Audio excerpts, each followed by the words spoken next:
तो हाँ जी, कैसे हो सभी। तो हाँ जी, कैसे हो सभी लोग। तो जैसा कि आप सभी को पता है, हमारी बहुत दिनों बाद क्या हो रही है, मुलाकात हो रही है। तो इसी के ये इतनी मुलाकात इतनी देर बाद हुई क्यों, ठीक है, इतना टाइम लगा कहाँ पर, ठीक है। उससे पहले मेरी थोड़ी सी तबीयत खराब थी, इस वजह से लेक्चर रिकॉर्ड नहीं कर पाया, ठीक है। अब मेरी तबीयत बिल्कुल ही बेटर है, ठीक है। आज मैं लेक्चर रिकॉर्ड कर रहा हूँ। ये जो लेक्चर नंबर रहने वाला है, ये रहने वाला है 6 लेक्चर नंबर 6 रहने वाला है। किसका रहने वाला है? रासायनिक विक्रिया विसम्मी का, चैप्टर नंबर 1 10th की साइंस का, ठीक है, क्लास 10th की साइंस का। इसमें हम डिस्कशन करने वाले हैं ऊष्मीय तापीय वियोजन के बारे में, वियोजन अभिक्रिया के जितने भी प्रकार हैं ना, उनके बारे में डिस्कशन करेंगे भाई आज के वीडियो में, ठीक है। और अगर समय बचता है तो हम जो आपकी विस्थापन अभिक्रिया है ना, और जो द्विविस्थापन अभिक्रिया है, उनके बारे में भी डिस्कशन करेंगे, ठीक है। तो लेक्चर को स्टार्ट करने से पहले आप सभी लोगों को सबसे पहले मेरी राम राम, ठीक है। और अब हम स्टार्ट करते हैं लेक्चर को, ठीक है। आई होप आपको पता होगा कि वियोजन अभिक्रिया जो होती है वो होती क्या है, ठीक है। इससे पहले लेक्चर में हमने वियोजन के बारे में डिस्कशन किया था, संयोजन के बारे में भी डिस्कशन किया था। वियोजन, संयोजन, विस्थापन, द्विविस्थापन, इन चारों रिएक्शन को मैं एक ट्रिक की सहायता से आपके लिए प्रोवाइड कर पाऊंगा, जो कि इसके बाद में जो वीडियो आएगी ना, वो रहेगी, ठीक है। वो एग्जैक्ट वीडियो रहेगी जिसमें आप संयोजन को अच्छी तरीके से एक विजुलाइज करके नहीं है, या फिर एक अच्छे से एग्जाम्पल से फील कर पाओगे, ठीक है। वियोजन को भी अच्छे से एग्जाम्पल से के साथ में फील कर पाओगे, विस्थापन अभिक्रिया को भी अच्छे से एग्जाम्पल के साथ में फील कर पाओगे, ठीक है, फील दिलाऊंगा, ठीक है। द्विविस्थापन को भी फील, द्विविस्थापन जो रिएक्शन है आपकी, द्वि डिस्प्लेसमेंट रिएक्शन, उसकी भी फील दिलवाऊंगा, ठीक है। अभी फील मिलेगी कहाँ से? ये फील मिलेगी यहीं से, ठीक है, इसी चैनल पे से मिलेगी। और इसके बाद के जो लेक्चर आएगा ना, उसमें ऐसी फील दिलवाऊंगा कि अगर आप चाहोगे ना इन चारों को भूलना, ठीक है, कि संयोजन कैसे होती है, वियोजन कैसे कहते हैं, विस्थापन कैसे कहते हैं, द्विविस्थापन कैसे कहते हैं, तो भी आप भूल नहीं पाओगे, ठीक है। चाहोगे ना भूल जाऊं मैं, तो भी नहीं भूल पाओगे, ठीक है। ऐसे पढ़ा दूंगा मैं इनको, ठीक है। तो फिलहाल में आज बात करते हैं हम ऊष्मीय वियोजन की, तापीय वियोजन की और विद्युतीय वियोजन की, ठीक है। ऊष्मीय वियोजन या तापीय वियोजन दोनों बात एक ही है, ठीक है। ऊष्मा का मतलब क्या होता है, ठीक है, हीट देना, ठीक है। ताप का मतलब क्या होता है? ताप को भी वो बोलते हैं, ऊष्मा ही बोलते हैं। जैसे कि मतलब ये आपने देखा होगा, ठीक है, गाँवों में क्या होती है, धूप पड़ती है, ठीक है, धूप पड़ती है, तो गाँव की लैंग्वेज में क्या बोलते हैं? तापी पड़ रही है, ठीक, क्या बोलते हैं? तापी पड़ रही है। तो जो तापी पड़ती है ना, वो कहाँ से पड़ती है? सूर्य का जो ऊष्मा आती है, सूर्य से जो ऊष्मा आती है, उसको हम कहते हैं कि तापी पड़ रही है, ठीक है। अब हम डिस्कशन करेंगे ऊष्मीय वियोजन की। तो ऊष्मीय वियोजन कहते कैसे हैं, ठीक है। वह वियोजन अभिक्रिया जो ऊष्मा द्वारा होती है, सिंपल सी बात है। क्या कहा मुकुल भैया ने? कि वह वियोजन अभिक्रिया जो ऊष्मा द्वारा होती है, सिंपल सी बात है, ऊष्मीय वियोजन कहलाती है भाई, ठीक है। प्रकाशीय वियोजन कैसे कहते हैं? वह वियोजन अभिक्रिया प्रकाश द्वारा होती है, मतलब प्रकाश द्वारा वियोजन होगी तो प्रकाशीय वियोजन, ऊष्मा द्वारा होगी तो ऊष्मीय वियोजन, और विद्युत धारा के द्वारा होगी तो विद्युतीय वियोजन कहलाएगी, ठीक है। एग्जाम्पल दो मुकुल भैया। एग्जाम्पल देते हैं, सबसे पहले डेफिनेशन लिखते हैं इन तीनों की।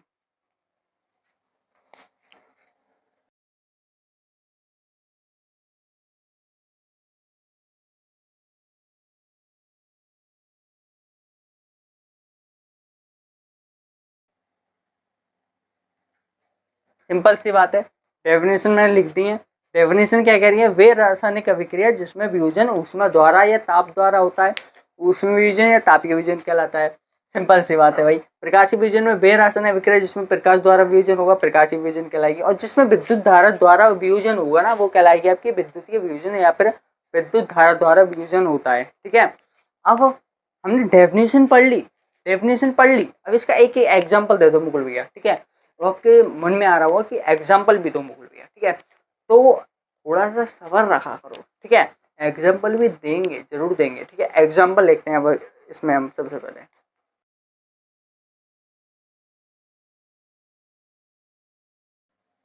देखो, एग्जाम्पल हमने ले लिया है, ठीक है। एग्जाम्पल लिया हमने कैल्शियम कार्बोनेट का। किसका लिया है? कैल्शियम कार्बोनेट का लिया है, ठीक है। कैल्शियम कार्बोनेट होता क्या है? कैल्शियम कार्बोनेट जो आप दीवार पर सफेदी करते हो ना, ठीक है, वो होता है कैल्शियम हाइड्रोक्साइड, होता है CaOH का होल ट्वाइस होता है, ठीक है। वो क्या करता है कि वायुमंडल में उपस्थित कार्बन डाइऑक्साइड के साथ में रिएक्शन करके ना कैल्शियम कार्बोनेट की परत जमा देता है, ठीक है। तब हमारी दीवारों पर क्या आती है? सफेदी की चमक आती है, ठीक है। अब हम कैल्शियम कार्बोनेट को जैसे ही गर्म करेंगे तो सबसे पहले दो भागों में टूटेगा। एक टूटेगा, 3 भागों में टूटेगा, ठीक है। एक तो कैल्शियम हाइड्रोक्साइड निकलेगी, ठीक है, और दूसरी निकलेगी इसमें से क्या निकलेगी, कार्बन डाई गैस ऑक्साइड निकलेगी, कार्बन डाई गैस निकलेगी बाहर। और जो तीसरी चीज निकलेगी वो निकलेगा पानी, ठीक है। पानी किस में से निकलेगा, पानी वही कैल्शियम हाइड्रोक्साइड में से निकलेगा, ठीक है। निकल करके नहीं है, सारी चीज निकल करके नहीं है, यहाँ पर रह जाएगी भाई कैल्शियम ऑक्साइड जो कि सॉलिड फॉर्मेट में आती है। यहाँ पर रह जाएगी कार्बन डाइऑक्साइड गैस जो कि गैस फॉर्मेट होती है, सिंपल सी बात है, पता ही होगा, ठीक है। इस तत्व का नाम है भाई कैल्शियम कार्बोनेट,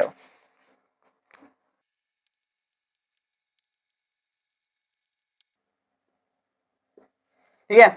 इसका नाम है भाई कैल्शियम कार्बोनेट, इसका नाम है कैल्शियम ऑक्साइड और इसका नाम है कार्बन डाइऑक्साइड गैस, ठीक है। सिंपल सी बात है, आपको पता होनी चाहिए, नहीं पता है तो कोई बात नहीं, मैंने बता दिया, ठीक है।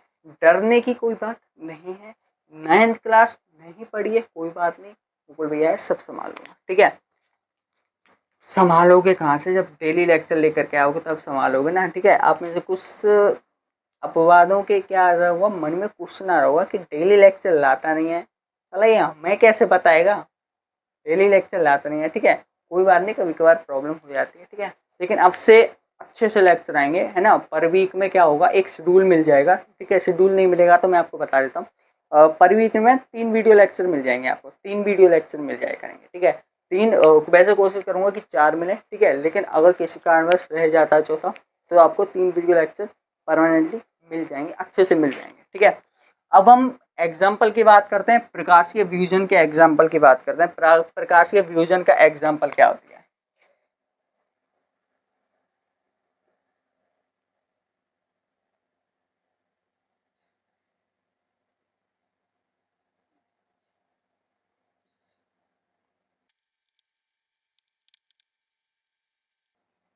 देखो एग्जाम्पल देखो कि हमने यहाँ पर लिया एक सिल्वर क्लोराइड लिया, ठीक है। AgCl लिया, AgCl लिया। AgCl क्या होता है, AgCl कुछ लोगों को नहीं पता होगा आप में से कि AgCl जो होता है वो क्या होता है, तो मैं बता रहा हूँ कि AgCl जो होता है वो होता है आपका सिल्वर क्लोराइड, ठीक है।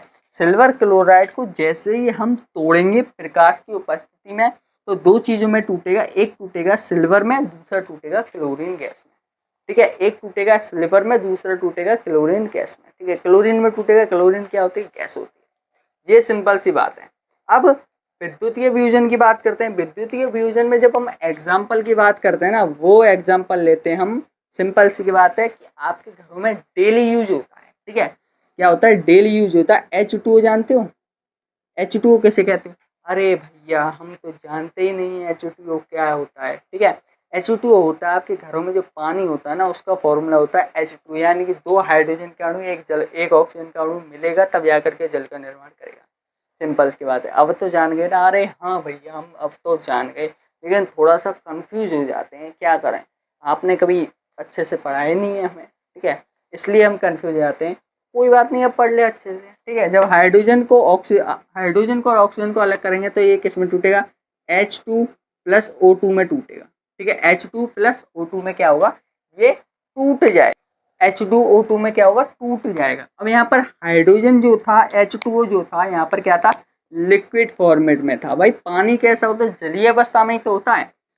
ये कितना था, ये कौन सा था, हाइड्रोजन जो होती है गैस अवस्था में होती है, ऑक्सीजन भी गैस अवस्था में होती है। और यहाँ पर बैलेंस करते हैं इसे, 2 और 2 4 हाइड्रोजन, 2 और 2 4 हाइड्रोजन, 2 ऑक्सीजन 2 ऑक्सीजन, ठीक है, बैलेंस, ठीक है।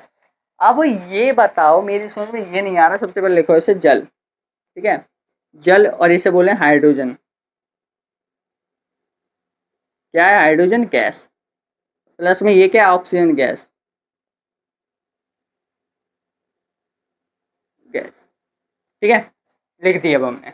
अब भाई आप लोगों में से कुछ अपवाद ऐसे भी होंगे जो ये क्वेश्चन कर रहे होंगे कि इसको हमने एकल अभिकारक को, इस तरफ क्या होता है, इस तरफ होता है, इस तरफ क्या होता है, भूल गए, अभी से भूल गए, चैप्टर नंबर 1 में पढ़ाया था ना बबुआ, बबुआ तेरे को पढ़ाया था ना कि इस तरफ जो होता है, यानी कि जो RHS की तरफ होती है, जो LHS की तरफ होता है, उल्टे हाथ की तरफ होता है, वो रहता है आपका अभिकारक। अभिकारक का मतलब जो अभिक्रिया में भाग लेते हैं, ठीक है, अभिक्रिया भाग लेने वाला है यहाँ पे कैल्शियम कार्बोनेट। और RHS की तरफ यानी कि इस साइड की तरफ, सीधे हाथ की तरफ होता है भाई RHS का मतलब राइट हैंड साइड ही तो होता है। RHS की तरफ, इस साइड की तरफ क्या होता है, उत्पाद होता है। उत्पाद क्या होता है, अभिक्रिया के फलस्वरूप बनने वाले तत्व। अभिक्रिया के फलस्वरूप क्या तत्व बन रहे हैं, कैल्शियम ऑक्साइड और क्या बने, कार्बन डाइऑक्साइड।